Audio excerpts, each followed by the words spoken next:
Salut. Alors on est J-2 avant Disneyland Paris.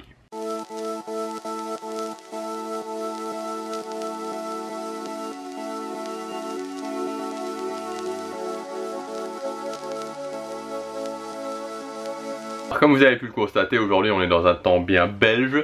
Il fait vraiment pas beau.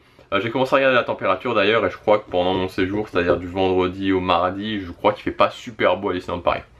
Alors la première chose que je voulais vous dire avant de parler du froid, c'est que si vous voulez me reconnaître à Disneyland Paris, si jamais certains sont là pendant que je suis là, ça sera très facile parce que j'aurai tout le temps entre les mains cet objet là. Voilà, je pense que si l'appareil veut bien faire un autofocus dessus, voilà, cet objet là. Alors qu'est-ce que c'est en fait? Qu'est-ce que c'est? C'est juste génial parce que vous voyez juste là au-dessus, on met l'appareil photo, bon,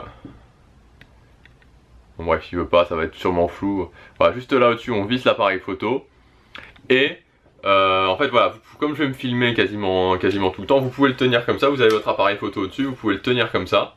Donc c'est pas un selfie stick, hein, c'est pas un selfie stick, c'est un pied d'appareil photo mobile.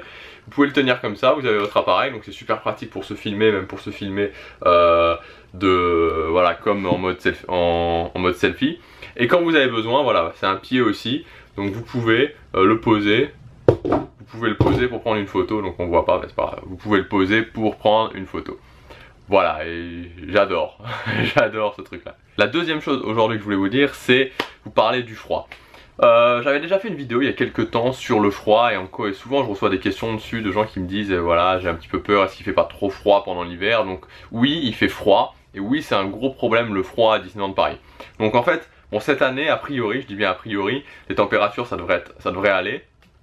En tout cas pour pour la période des vacances scolaires de Noël. Maintenant, il faut se méfier aussi du vent parce que souvent il fait du vent et le vent, même si vous avez 10 degrés, même s'il y a un vent qui est vraiment froid, au final vous allez ressentir quelque chose comme 3, 4, 5 degrés. Donc pourquoi c'est un problème le froid à Disneyland Paris? Tout simplement parce que il faut bien se dire que voilà, à Disneyland Paris très souvent on est statique. On est statique parce qu'on attend, on fait la file pour les attractions, on est statique parce qu'on attend pour voir la parade, pour voir le spectacle. Et surtout que maintenant qu'il y a Disney Dreams le soir et particulièrement en hiver, c'est à 22 h, enfin pendant les vacances scolaires de Noël et les week-ends c'est à 22 h, il fait vraiment froid. Donc voilà, donc ça pose problème et je dirais que c'est souvent un truc qui peut vraiment casser une organisation parce que même si on a tout organisé dans les moindres détails, que tout est bien, des fois juste parce qu'il va faire froid, on va, voilà, franchement ça peut vraiment gâcher le séjour, ça peut vraiment faire passer des mauvais moments. Donc moi j'ai deux choses, deux choses pour le froid, pour vraiment régler son compte au froid. La première chose, j'ai fait un investissement il y a 2 ans maintenant, là-dedans. Alors je sais pas si on va bien voir aussi. Voilà. Donc c'est une énorme veste. C'est une énorme veste.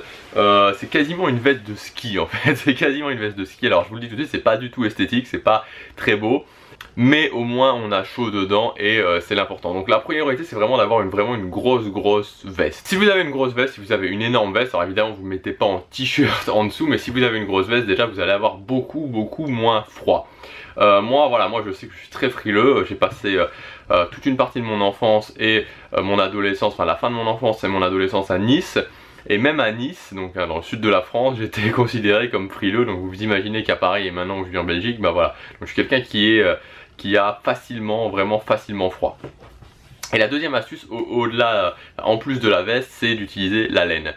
Très souvent, voilà, moi je vous le dis, quand j'achète un pull, je fais pas gaffe, mais très souvent on va acheter des pulls, même voir des gros pulls. Et ils sont en coton en fait, c'est du 100%, si vous regardez l'étiquette, c'est du 100% coton. Et en fait ce qui se passe c'est que quand vous avez un gros pull, s'il est en 100% coton, il va beaucoup moins vous isoler du froid, ça va être beaucoup moins isolant que la laine. Donc clairement, essayez de prendre des pulls, si vous en avez, regardez dans votre garde-robe, regardez un petit peu les compositions, des pulls où il y a un maximum de laine. 100% laine c'est quand même assez rare, mais où il y a un maximum de laine. Parce que si c'est ça, voilà, avec de la laine, ça va vous isoler beaucoup mieux du froid. Et aussi pour les chaussettes, si vous mettez par exemple une grosse paire de chaussettes en laine, alors c'est pas beau, voilà, c'est pas beau non plus, mais c'est super isolant et c'est bien parce que comme ça vous n'aurez pas froid aux pieds. Voilà, donc clairement moi c'est les astuces que j'utilise pour le froid. Après sinon il n'y a pas grand chose de plus à faire si ce n'est vraiment quand il faisait très froid. Alors, il y a des moments où il a vraiment fait très froid. Alors, je sais plus si c'était l'année dernière. Je crois que l'année dernière ça avait été encore, mais c'était l'année d'avant. Je mettais un t-shirt, un pull fin, un gros pull par-dessus, donc vraiment une sorte de gros cardigan qu'on peut fermer, et là ma grosse veste, et voilà, là j'étais tranquille. Donc normalement si vous faites ça, si vous mettez plusieurs couches, si vous avez une grosse veste et si vous mettez de la laine, vous essayez plutôt de prendre des matériaux comme de la laine, vous ne devrez pas avoir de problème, surtout cette année. Bon, maintenant après en janvier-février ça va dépendre du temps qu'il fait, parce que si ça commence à descendre, mais normalement ça devrait aller. Voilà, donc vraiment négligez pas le froid, parce que je vous assure que ça peut vraiment, enfin après ça dépend des gens. Il y a des gens qui ont, moi des fois je vois des gens qui ont chaud, qui ont tout le temps chaud. Bon, je les admire, hein, franchement je suis content pour eux, mais moi c'est pas mon cas, et je sais que voilà, si vous êtes plutôt frileux, bah vraiment négligez pas ça, parce que voilà, c'est vraiment pénible. Donc voilà, on est à J-2, voilà, je suis assez impatient d'y aller. En même temps, c'est vraiment un petit peu les meilleurs moments, quoi. Voilà, J-2, J-1, c'est les moments où on se dit voilà, on va bientôt y aller, c'est imminent, donc c'est génial. Aujourd'hui, pour la vidéo d'aujourd'hui, la vidéo de demain, finalement j'ai décidé de moins bouger. À la base je voulais plus bouger, mais en regardant finalement la vidéo d'hier, je me suis dit que ça n'avait pas beaucoup de rapport avec Disneyland Paris finalement. Donc voilà, donc je vais rester comme ça pour la vidéo d'aujourd'hui, la vidéo de demain, et après à partir des vidéos à Disneyland Paris, ça sera vraiment en mode vlog, voilà. Je filmerai ma journée entière. Donc voilà, on se retrouve demain pour la prochaine vidéo. Je vous parlerai en détail de tous les restaurants que je vais faire. Et voilà, donc on se retrouve demain.